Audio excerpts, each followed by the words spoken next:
Jeff, Jeff, Jeff. Jeff, Jeff, Jeff, Jeff. J-E-F-F, Jeff. J-E-F-F, Jeff. J-E-F-F, Jeff, Jeff, Jeff. Jeff Stein's our national and presidential expert, noted author. You can find his books at your favorite bookstore. Of course, the Iowa Politics Report and the Iowa Business Report. It comes to us from KXEL in Cedar Falls, Waterloo, where Jeff is located right now. Hi, Jeff. Matthew, good afternoon. Good afternoon. I was mentioning that last night when you and I were talking and Florida came through, that was my first sign that this was not going to go well for the Dems, because that was, to have that called that quickly, it was two things. One, a lot of Republicans showed up, and two, a lot of Democrats didn't. And that was it was pretty clear, a state that size, that's what ended up happening. And despite the fact that you had those two amendments, the marijuana amendment, the abortion amendment, constitutional amendments that should have drawn out voters that would have typically been Harris voters. Didn't happen. So I'm not surprised, like you, I'm not surprised Florida went red. The speed with which it did, yeah, and the thing that, and I understand there were 7 battleground states, and it looks like he may sweep them. However, I still think these are all independent states, and so this concept that and I played along with it. I said if Pennsylvania went early, there goes the country. But Pennsylvania is very different than these other states, and so it was just to me a surprise that it went that it went the way it did at all. But that, to your point, that it went as swiftly as it did. Well, and when I was noticing that when you had Georgia, North Carolina, and Pennsylvania all in Trump's corner, there still was a path for Harris, which was kind of remarkable. I mean, he could have still won Alaska, and she still could have won the presidency. And it just in every state that the vote just did not show up. And I think let's start there. I mean, you and I have been here before.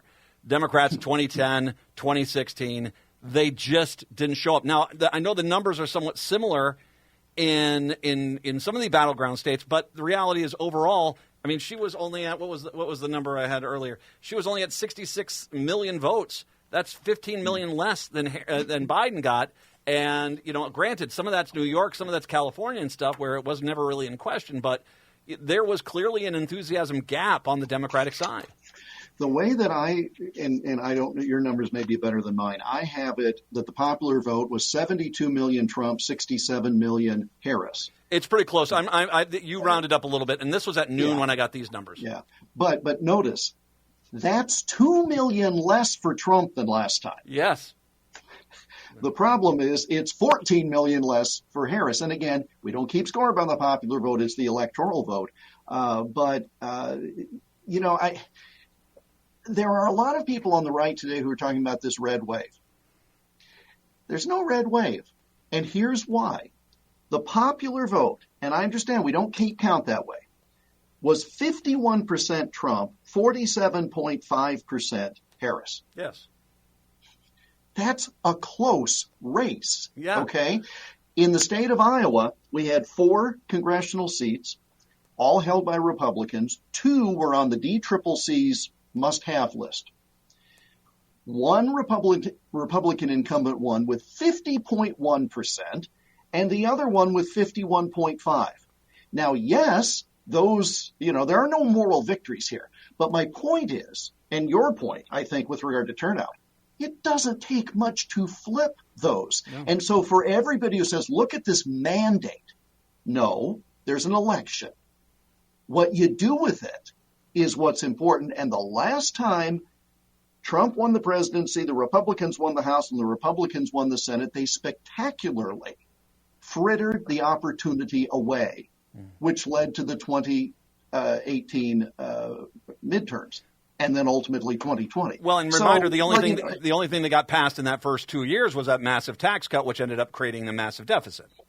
Well, so it's like and I remember, attending campaign events on both sides in 2018, and House Republicans were saying, "Oh, it's the Senate's fault." Well, you're of the same party.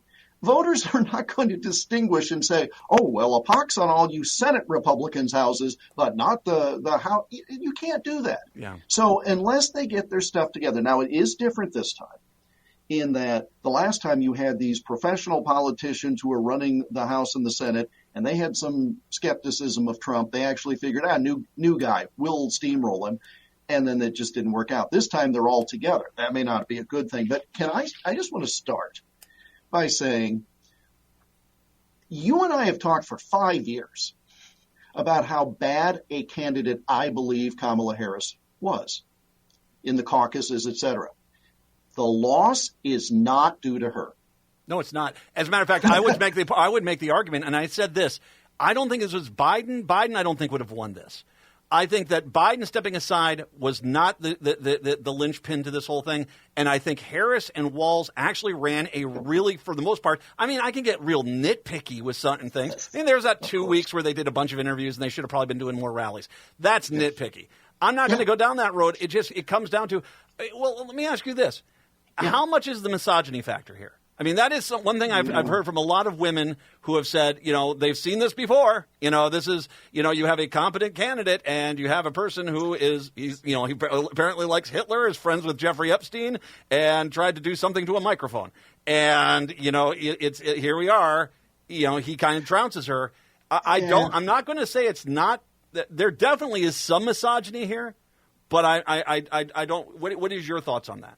No, I heard that last night, too, and I just don't think so. And again, I still don't think she's a great candidate. But this loss is not her fault. It's not due to that.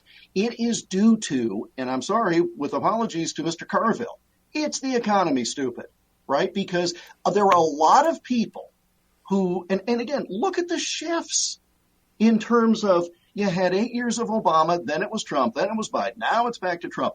If you include, and a political analyst, a guy who does campaigns, who's much smarter than me, came up with this a while ago, that if you count the presidential elections and the midterms, we have had, out of the last 11 elections, 9 were change elections. Mm-hmm. That tells you that neither party is terribly responsive to the voters on a regular basis because the independents keep swinging back and forth. Now, if in fact you believe the numbers that say that Biden's popularity was at a low point, and she's part of that administration, that's a burden. And so it's not, I don't think there's a big rash of misogyny. Well, I don't think it's because she ran a bad campaign. I think it's a variety of circumstances, no one thing, but a variety of things that made it virtually impossible for either Biden or Harris to win this time out. I thought one of the interesting stats last night was they talked about Biden's approval rating, but they also talked about how underwater Trump was with his approval rating, and that those two kind of countered each other out.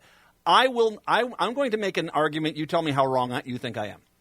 I think a week ago this election would have gone to Harris, and I think the frantic call from every Republican right-wing MAGA talking head of, men, are you just going to allow this woman to take control? This is a woman going to be in charge?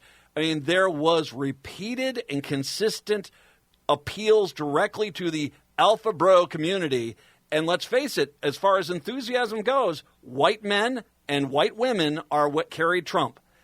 I think that a week ago this would have been Harris's to win. I think the motivation and the encouragement by the Trump campaign to get are you going to let a woman win, I think that actually played the difference. I'm not convinced, and I'll tell you why. I work for a radio station that carries an awful lot of conservative voices, and I did not hear that. Mm-hmm. So in other words, in terms of what was the drumbeat, I did not hear that. I heard economy. I heard a lot of things, and I didn't even hear code. Now, I will grant you, I don't just sit and listen to the radio because, wait for it, I do radio. Yeah, I don't need to, okay. I mean, that's one of the fallacies. I've had people who say, did you hear the show today? No, I'm working on my own. I'm a little busy. I listen to blues when I'm not on the air. I like the blues. Especially today. Yeah. Well, and I say that because here's the thing. Again, you and I have done this together 20 years. I don't know, some hideous figure. 30. 30. Close to 30, man. Yeah, it's even worse. Well, God bless. Yeah. The fact that either of us still have a microphone after that time is the real stunner, not Harris's loss. There have been times that we have talked after big Democrat wins, big Democrat losses. I remember you and I talking in the Obama midterm. So what would that have been? The 2010 midterm? Yeah. Okay. And I think the Democrats just got it handed to them. Oh, yeah. They're going to right in the trousers that year. Yeah. But your spirit that day, as I recall, because I'm like, how you doing? And you're like, it's fine because we move on from here. It's kind of reset. Yeah. Now, this is the thing that I'm going to make the case that Kamala Harris had no real shot of winning because of everything that was against her going into this. The fact that it was as close as it was suggests something about the Republican candidate. Yes. Okay. So put that aside. She, by the way, may still be. No, she's done. She gave the concession. It started at about 3:27. As we're talking, it's now 3:44. Very gracious. Exactly the right tone. Hillary-esque, quite honestly, but with a cheering crowd at Howard University. Okay. 2026. The midterm for the Democrats may be record-setting. Oh, and I say that. Oh, I would agree. So this is the point. If you're a Democrat today, you need to grieve. Okay, Yep. Got it. Get it done. Get it out of your system. Rip that Band-Aid right off, man. But start figuring out who's running in 2026 and what they're running on. Because first of all, it's going to be a lame duck president in a midterm. So that already sets up nicely. The Senate this year set up badly for Democrats. It's better in 2 years. So the point is, if the Democrats as a party figure out what did not resonate in 2024 and figure their messaging out for 2026, that's where you're going to find the 2028 candidate. I predict somebody who runs as a Democrat and wins in 26. That's the linchpin for 28 as president. We'll get to this a little bit here because that's going to come up in a second here because we're going to talk about where Trump is going to go first. But I made this analogy, and you tell me. Disneyland. He's going to Disneyland. Yeah, Disneyland in hell. That's, okay. I was making a sports analogy, and you go right to Satan. Well, okay. I see the game. I see the playing field ahead of me at this point. All right. Do you know? All right. The Democrats' problem, and this is not Harris. This is the Democratic Party on a national level. They treat red states like they're the circus coming to town. I'm here. Look at us, shiny new thing. We got elephants. We got lions. And then when the election's over, they pack up and take off. They should treat it more like what the Republicans do, which I like to call it a town ball team. They're there every year. Sometimes they do a better job. I think that the problem that the Democratic Party has is that in red states or states like in North Carolina, which could have gone blue this year, they just do not have the ground game in place, and it is hurting them dramatically. I think that's a fair point.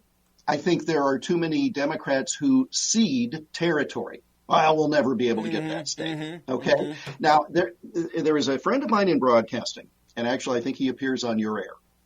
He's an African-American, grew up in the Northeast, has lived in the Midwest most of his adult life. And he has said more than once publicly, so I can repeat it. I'm not a Democrat because they take me for granted, and I'm not a Republican because they don't try for my vote. It's the reverse of what you just suggest about Democrats in red states. He's sitting there saying, nobody's actually speaking to me because one side says I'm not touchable and the other side thinks I'm in the bag. Democrats need to open up and play the full field. Yeah. Because, again, these margins are close. And I'm telling you, one school bus of voters in southeast Iowa, and all of a sudden, you flipped a red seat blue. And how important is that in the House of Representatives going forward? I mean, it's going to take some real, here's a phrase, stick-to-itiveness to make that plan, a lot of hyphens in there, make that plan and then carry it out.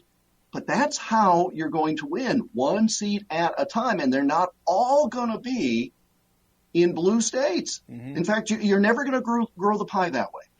We're going to take a break. When I come back, I'm going to make this as real as it's going to be because this is what you have to deal with.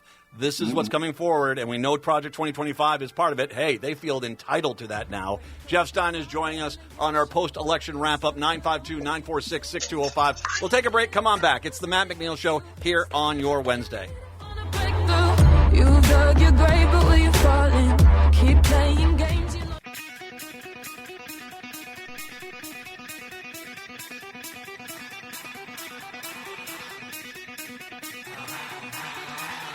Broadcasting in the evenings on WCPT 820 Chicago's Progressive Talk. In the nighttime hours, 1150 a.m. KKNW in Seattle. And, of course, live in Minneapolis, St. Paul on AM 950, the Progressive Voice of Minnesota. It's the Matt McNeil Show. Jeff Stein joining us on our Wednesday to wrap up the election. So we need to kind of look at this because knowing politics, you said this as well as I do. 2026, I imagine Republicans are already saying, okay, starting in February, we can't be doing of 2026. We can't be doing anything that's really controversial, or else we're going to get absolutely 1930'd on this one.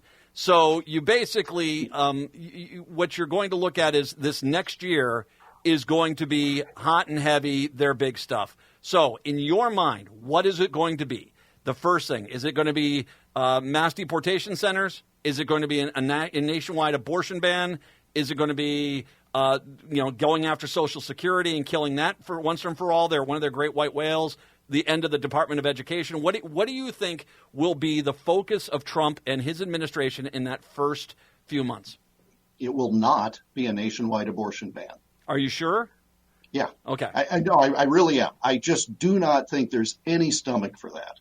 I think that it will be the border wall and deportations. They'll say mass.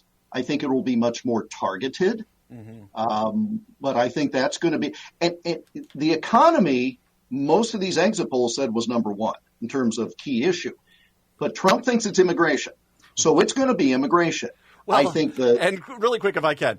The economy is actually pretty good right now, if you haven't been paying attention to it. So what Trump, I don't think, wants to do is, I know he wants to do his tariffs thing. But and that's, I think, different than the economy. He just wants to kind of put that into place. But, my guess is that's something he can put on the back burner and try to romanticize coming in 2026. You know what I mean? Well, I do. But here's the thing. It's going to be the border and then reinstating the tax bill that is going to otherwise expire. If they don't do those two things in that first year, colossal failure. I think those are the first two things. Now, in terms of, I'll tell you about the when you were talking about tariffs. Yeah, but there's a lot of folks in the ag community that said that didn't work the first time. Oh, you were talking about the economy doing better. Statistically, the rate of inflation has slowed. Dramatically, yes. Right? Okay. Right, because it was at 9 at one point. But the problem is we don't feel it because of the cumulative effect. And this is where Trump is going to have a problem.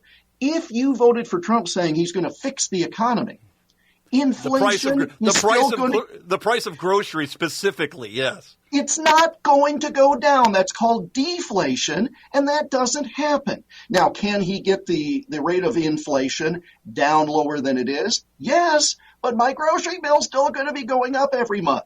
And are you basically going to go to companies, private companies, and try to regulate their prices? I don't think you're going to do that. So I want to go to deportation camps, because I remember he did not do you guys any favor in Iowa with the whole ethanol thing. And the great dirty little secret of Republicans, especially large ag Republicans, is there's a lot of undocumented workers working in their fields, working at their processing plants, and doing this. He hasn't specified that. He has basically said, we're building camps, we're deporting these people, it's going to be very Eisenhower-esque. That is, do you think that at some point, considering he double-crossed Iowa with ethanol in the first place, do you think that Iowan Republicans are going to be like, okay, fine, you want to go after some guys that work in the construction industry, fine, I'm not going to get in the way of that, but do not take away our labor force here in the ag sector? Or do you think he doesn't care, he's made this promise, he's got the green light, and everyone goes? It's not just in the Midwest ag sector. California, this is why the issue has never been actually addressed, because there's too much interest financially in this. And so that's why I don't think you're going to have the mass deportations. You're going to have some low-hanging fruit fiction of it. Like, hey, look, we arrested somebody and he's here illegally. We're going to process. I mean, I understand what he said he would do. We're going to build the wall in Mexico. We'll write us a check for it. Remember that one? Yeah. Okay.